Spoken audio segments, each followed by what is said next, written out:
Very good morning, everyone. Uh, Again, this is Sabyasachi Bharti, and on behalf of CMS Vatavaran, I welcome you all.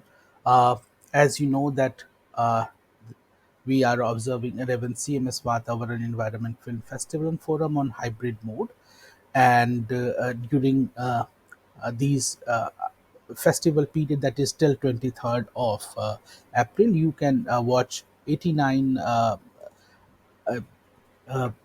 exclusively and very painstakingly chosen 89 films talking about different aspects of environment exclusively on India Science OTT channel.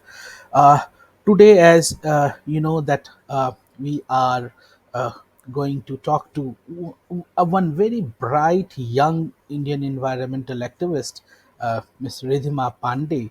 And Ridhima advocates for action against climate change, and she was one of the complainants of who, to the United Nations, along with several other young climate activists, against several nations' failure to take action against the climate crisis. She is talking about the ill effects of climate change a lot, and going on various fora. And due to her activism, she was also selected in the list of BBC's 100 Women announced on 23rd November 2020, the 100 women who can influence the world. And she's also recipient of Mother Teresa Memorial Award for Social Justice in New Delhi. Without any delay, let me have welcome the young environmental activist from India, Ridhima Pandey. Hi, Ridhima. Very good morning. Hi, very good morning.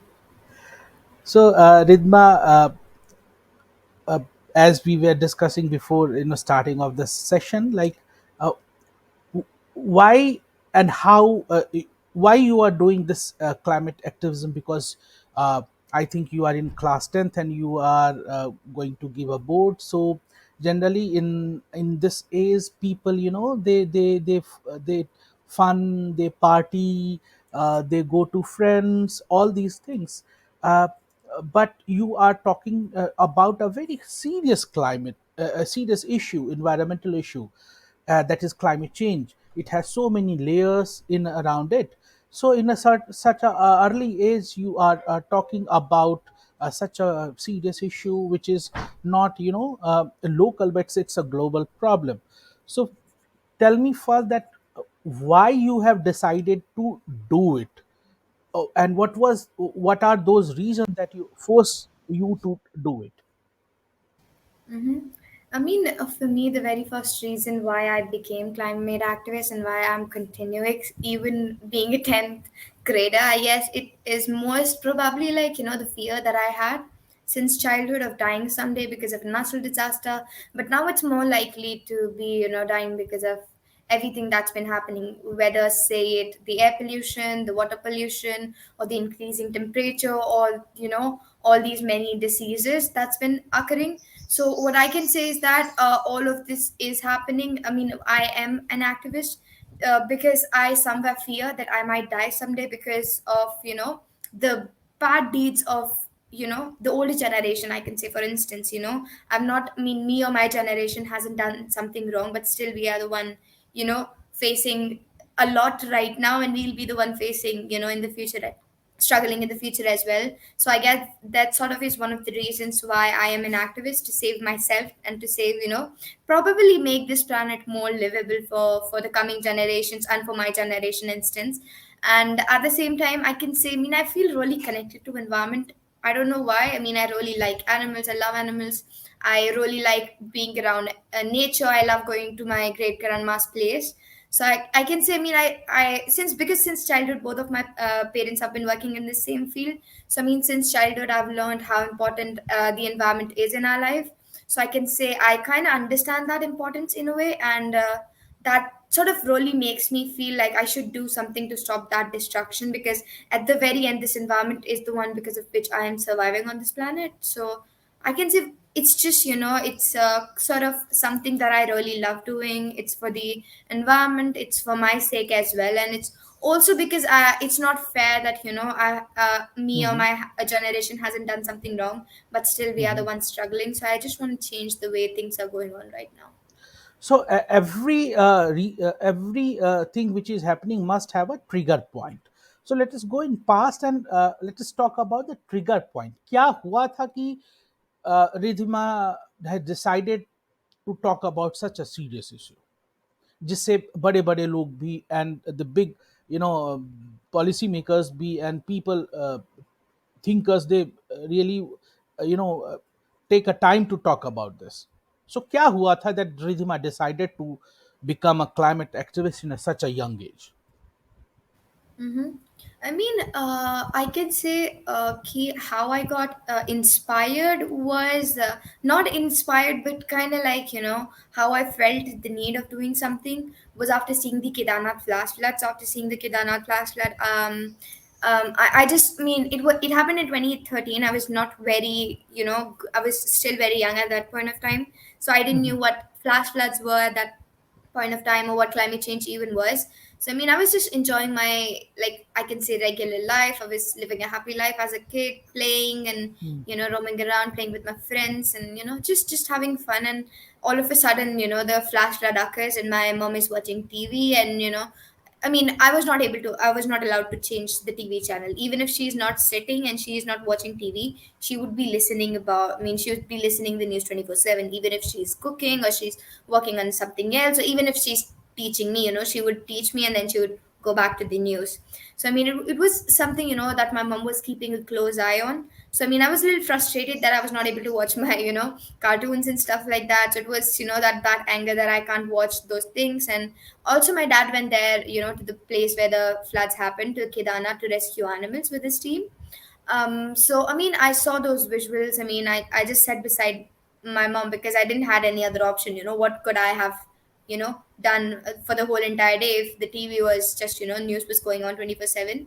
So I mean, I mhm, just sat next to my mom and I watched those visuals of people crying and, you know, um, mm, talking about that they've lost their houses or their family members, or kids crying that they've lost their parents and they don't know what to do. They can't find their houses anymore, it's all destroyed. And then seeing broken trees and all the material of houses in the Ganga, and seeing water level rise. And also, because Kedarnath kind of, the road, my house is kind of like the place from where you go to. I mean, Haridwar comes in mid. So, I mean, mhm, you go through Haridwar when you go to Kedarnath. So, everyone was trying to come back because of the floods. So, there was a huge traffic jam. I mean, things were not moving. Our schools were closed. Things were not moving. It was just, for hours, people would be stuck in front of our house. And if we had to go anywhere, we couldn't take our, bikes or anything. Even, when it was, we were going on foot, it was really chaotic. So, I mean, after seeing all those things, I just casually asked my mom what happened, because I mean, I didn't know what flash floods even were. mhm. Hello.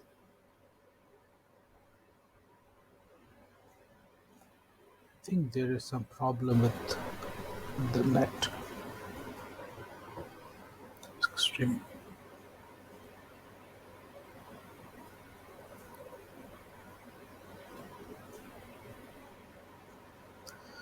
I think there is some problem with the connection, friends. I'm really sorry for that. Uh, Let me try to reconnect it.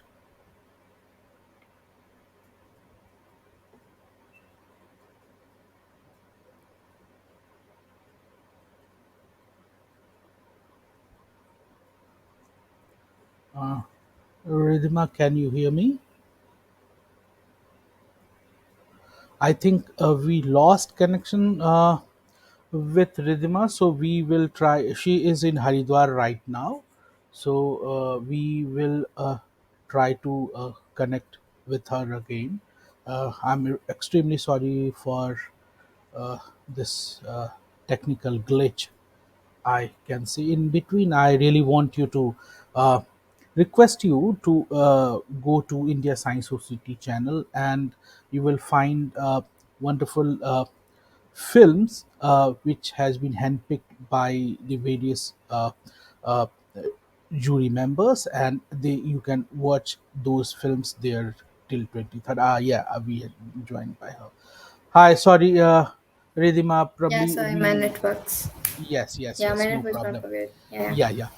So, before this technical glitch, we were talking about how you started it, and then it was basically the flash flood of Kedarnath that happened, and then how you have taken forward, like, uske baad kya kiya, and what was the first uh, program you joined as a climate activist, and then uh, please also tell us that you went to United Nations and you presented along with other kids from the different part of the world a memorandum or to the United Nations. Please do tell us about that also. Mm-hmm. My parents explained me what climate change was. I can say I just found it interesting. I mean, my mom told me that, our human emissions was the one responsible for climate crisis. And I was like, because for me at that point of time, only cars used to emit. So I was like, how can us driving car change the temperature of such a big earth? And even if the temperature is increasing, how can it be, bad? I mean, it's just gonna be more summers. I used to love summers at that point of time. So I was like, more ice creams and everything. So it's gonna be fun. Why is it bad? And my dad was like, you would be the one, who would be the most impacted. I was like, why am I gonna be the most impacted? So, I mean, he was talking about the whole entire generation, but I thought, because he said you, I was like, it's only gonna be me. So I was like, why am I gonna be the one, affected? So I gradually started learning. I learned a lot. My mom helped me out. She used to tell me about different things, about different news articles, and yeah, my dad also used to take me to wildlife safaris, to rescue centers. So that was also something which made me really connected towards the nature, towards the environment, and it made me realize how important it is. And yeah, gradually, as I grew older, I learned about different things, and I learned how bad of a problem it is.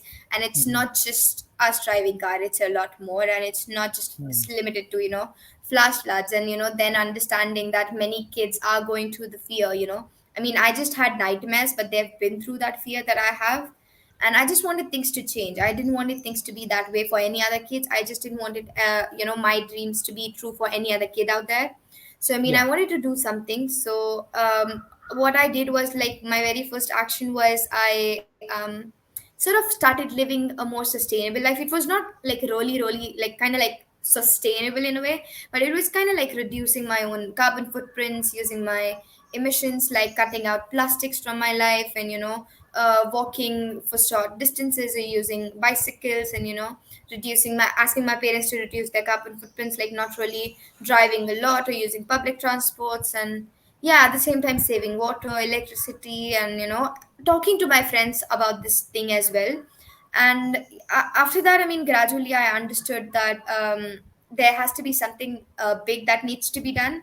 And that Mhm, was what inspired me to kind of like take my very first action, which was filing the petition against the government of India. And I mhm, can say the very first program, it was not a program, but yeah, the very first kind of group project or something that I did was going to the United Nations, being a part of the lawsuit that we filed at United Nations under the Child Rights Committee.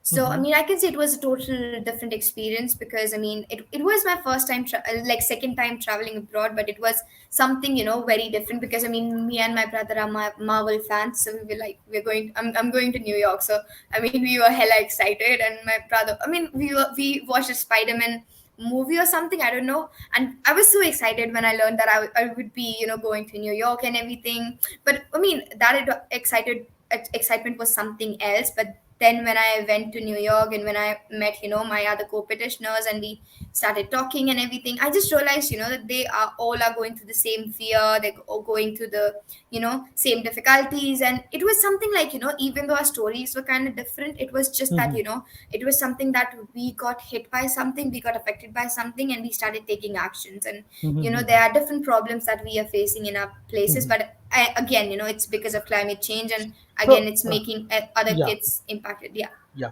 So, Ridhima, you file a petition in United Nations with the other kids from the different part of the world against the different state government. So, what was the reaction when you came back? Like, what was the reaction there in United Nations, and what was the reaction when you came back to India? Was Mm-hmm.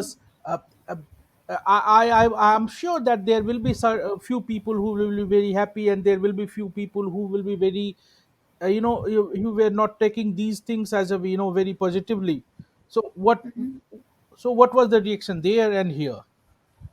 Mm-hmm. I mean, so for the United Nations, I mean, it was like the very first petition of its kind. So the Mhm, committee was, working very closely at that point of time. I mean, we thought that they were working very closely. They were kind of like, they took very long times when it comes to, giving the decisions and everything. And, everything was going on pretty good. And they even talked to us, which was, it happened the very first time that they were talking to the petitioners. Usually mhm, they only used to talk to the, like, maybe the parents, if they were doing, if they were doing, the petitioners were doing things with their help, or mhm, to mhm, their, lawyers, mhm, or it was just, paperwork that was going on. But they never mhm, talked one on one, like on video chat or something, with the petitioners. And it mhm, happened with us. We presented, our point of views, what happened, and our stories, and what we expected from the committee. I mean, mhm, at the very end, the decision was very different than what we all thought. It was not a positive decision that we all were thinking of. But yeah, mhm, I mean, I guess committee took it very seriously, and it was kind of like it would be a help for other kids or other people, those who might want to do similar kind of mhm, petition in the future. Even though mhm, the restrictions are kind of like not that great, because how can you expect an individual to go to all the states or all the countries individually to file a case there, and then lose, and then after that come to the United Nations. But yeah, anyways, it was kind of like a nice overall experience when it comes to the United Nations. And yeah, when it comes to when I came back to India, I mean, yeah. yeah, it was something else. I mean, I don't know what it was, but yeah, people started taking me more seriously. It was that people will they started recognizing me, my words, they started giving my work an importance. And yeah, people thought that yes, I was doing something which was important because I went to the United Nations. But before that, everyone was just like, not really into what I wanted to say or everything. So it really helped me out throughout my activism. And yeah, people were like, you did a great job. But some people like, it's okay, but you should focus on your studies, or studying is Mhm. more important because that's going to make your future. But no one really understood that So what I am doing is Ridhima, for my future. Ridhima, there must be some people who were saying, ki, look, the climate change is a very serious issue, and it's a very scientific issue. It's a very global issue, and you are still very small, and you don't know its complexities and its politics, it's everything. So why are you talking about? Have you listened these kind of comments also come across, where people want you to just not to talk about it and be as a normal student? Mhm. Yeah, I mean, it happens all the time, every single time. I mean, there Hmm. has to be, someone from the crowd every single time, every single place where I go to. It's just like, someone has to be the one that, it's too technical for you guys to understand. How do you do that? I mean, it's just that you have a general perspective. It's just that you just know climate change is there, but you don't really know the reasons behind that. And, you guys are criticizing the governments or the politicians or the corporates for those things, but we want development and everything. So yeah, I Hmm. mean, there are people having different perspectives. They just want, some of them don't want me to be an activist at all. They just want me to be a normal girl. Being a girl, Hmm. they just want me to study, stay at home, and all those things, do all those Hmm. things. And Hmm. there are some people, those who are like, we're okay with what you're doing, but don't, criticize the governments. And then there are some Hmm. people, those just turn a blind eye on Hmm. development, even though it's very destructive and it's affecting Hmm. them. They're like, we want development, and you are the one stopping the development. You don't want our country to be developed, and blah blah blah. So I mean, it's a lot. I mean, I get these comments more than that. I mean, it's more than that. I get numerous kind of comments which are very weird, So awkward, what? and they So don't what really you make will what? sense. So what you will tell to these people, that in a way somewhere they are, they are talking, what is there, that it's a very technical and very complex issue, and you are still a kid. So what do you, tell to those people who are, Mm-hmm. I mean, wanting you to not talk about it? I would say I have people, those who help me. I mean, I have my parents, I have, my parents' friends, they are all expert in this field. I mean, my lawyers themselves, they are expert in this field, so they help me out. And, we're living in a world where we have Google, we have internet, we have so many resources for us, to explore everything. So what we are doing is that we're using and we're utilizing those kind of, the things that we have, and we are learning. So I mean, and also I mean, we always talk about, that age doesn't matter and everything, but why don't we really, implement those things? I mean, I know I am a child, but if I know about things, I mean, I always say that I don't really know very technically about the problem. I am not a technical person. I just speak with my experience, what I have seen, and a little that I know. So I never say that, I am an expert and I know everything and all these stuff like that. But I mean, people telling me that, we are kids and, we can't be an activist is just not justiciable, because them being the older generation, they should have been the one, doing things right for us, but they are not doing it, so that sort of is, bad point as well. Well said, well said. Now coming to a lighter side, what Ridhima is real, like as a real person, a real student, a real kid. Like, uh, what do you do? What's your normal routine, and what's your hobbies? What you are you because when we talk about a climate activist, oh my God, very serious, must be very serious. Mm-hmm. And you are having a aspect like me, so we generally looks very serious in general. So how are you as a person? Mm-hmm. Are you a I mean, serious as a person? person, I am not. I am not a serious person at all. I am very fun. I am the clown, the joker of my group. And yeah, I mean, I always love laughing and, talking to my friends, cracking jokes. And yeah, I mean, I really like doing normal stuff that everyone do. And I do those things as well. I love, going, I mean, I love vacation. I love breaks. And I love going to my nanny's house and, just being with my cousins all day and, just cooking weird things, doing different experiments, and yeah, enjoying stuff. And yeah, one of the things that I really love is playing with my cats. I do it all the time. I mean, even if I'm studying, I mean, recently they have been really great with my stress and anxiety, because I mean, Yeah. studying for the 10th grade, having so much anxiety, exams are in just 10 days, and every single time my cat does something which makes me laugh. So I really like, playing with my cats, or even, my friends. And yeah, I mean, me and my brother, we talk about, weird things. I don't know, maybe different trends going on, Instagram or everything, and we laugh about those things as well. So I am really, in general, I am a really fun, cool person. I would crack jokes, Mhm, I would make people laugh, and mhm, yeah, it's really, I'm a fun person. But yeah, my routine is not something very specific. I mean, it just mhm, depends on what I am doing. If I have a lot of meetings, it would be just waking up, having breakfast, and then just going on for the meetings, and then after I get a break, I would just sleep. And yeah, the only thing that is regular in my routine is going for my tuition classes from 4 to like from 5 to 7, and that sort of is it. If that is like a specific thing that I do every single day. But yeah, besides that, it's my routine is very flexible. It just depends on, how many so meetings I have so and do you everything. Yeah. do you get some special privilege, special treatment in your tuitions and in your class, in your schools? Look, oh my God, Ridhima is here, and that sort of thing. Yeah, it never happened, to be honest. I would love to experience that, even not every single day, but yeah, for once, feeling nice about, what I do, and people, seeing that, okay, I've done something. Because I mean, the only time I feel like, I've done something big is when I'm in the meetings, and when, I get asked these kind of questions, that's the time when I feel like, okay, I've done something big. And I mean, besides that, in my tuition, the only thing that I hear all the time is that when I say that I'm struggling with learning geography, people are like, "Oh, you should ace that subject. You're working on environment," and I'm like, "What I am working on and what geography is, and what I am learning is totally Hmm, different." And I mean, I mhm, struggle with numbers and like facts and figures, and people are like, "You should ace that subject," and I mean, you should be a like this, or you should. And I mean, when we talk about, I talk about, I have not prepared very well for the papers and everything. Everyone is just like, "Oh, you give so many speeches and everything, you should be, it should be easy for you to like make questions and do all those things." And I'm like, I am a normal person like you guys. How would it be? It's not something that being an activist, someone gives you a superpower or something like that. So yeah, it's weird, in schools and tuitions, having all these comments around. Rizma, while talking about this, you said that.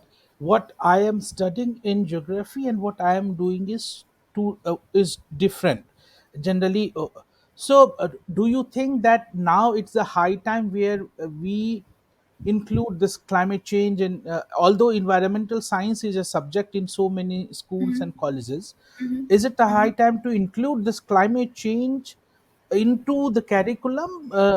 Because you say that you just said that what we are seeing and what we are reading is little different. The textbooks are different and what we are facing is different.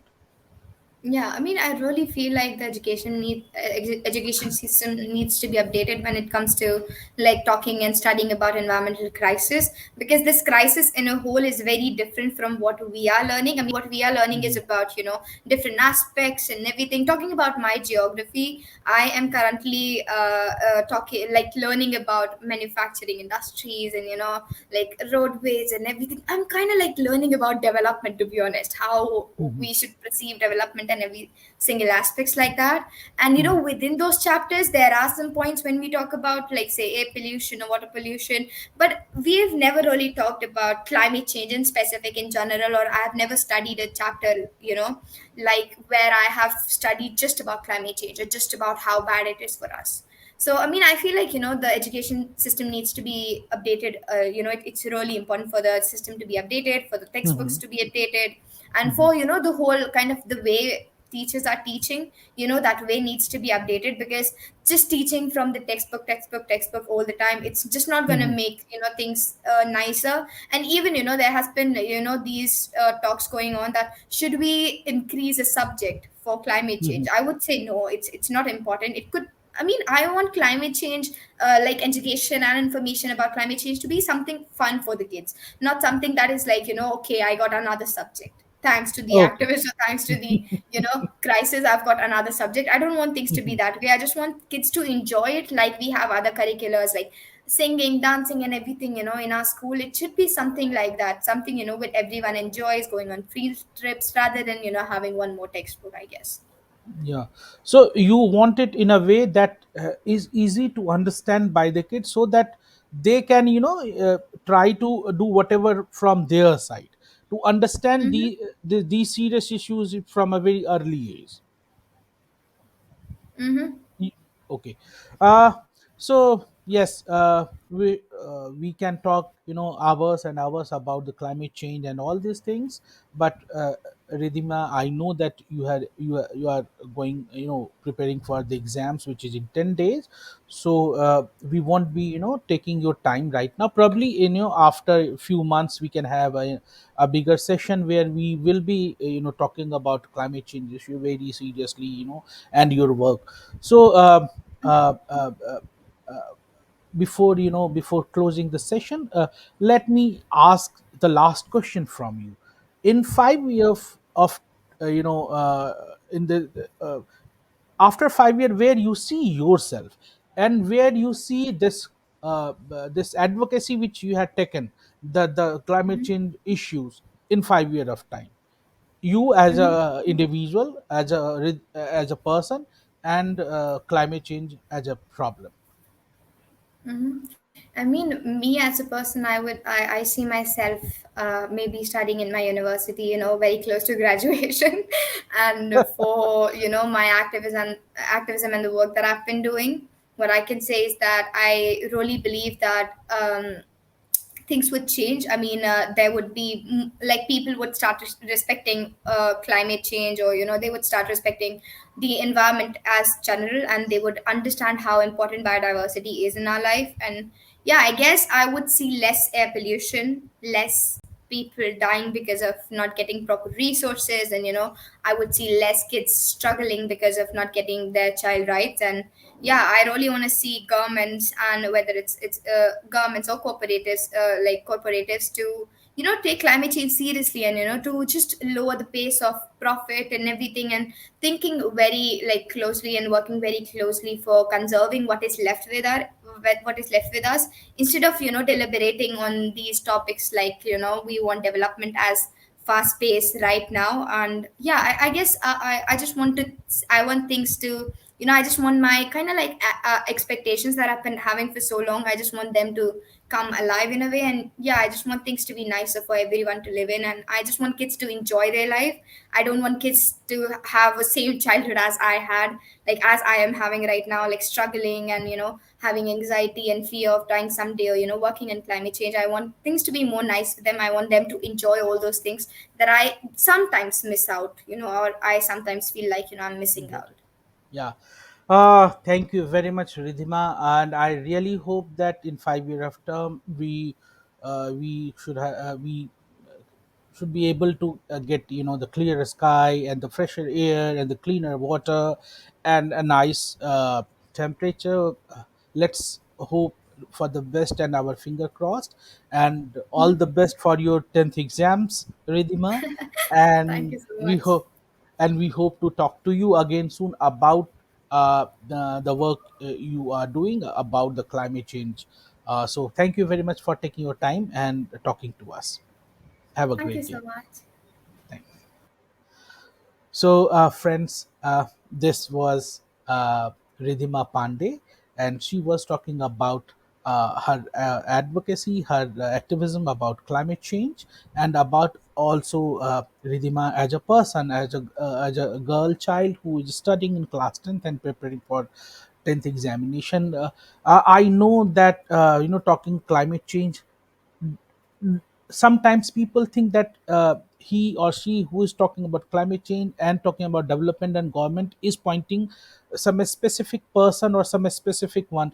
No, gentlemen, no, friends. We When the activists or like Ridhima Pandey is talking about climate change and the government, she is talking about the government as a machinery, because it's the government's duty to make our life better. So don't take her activism on that way.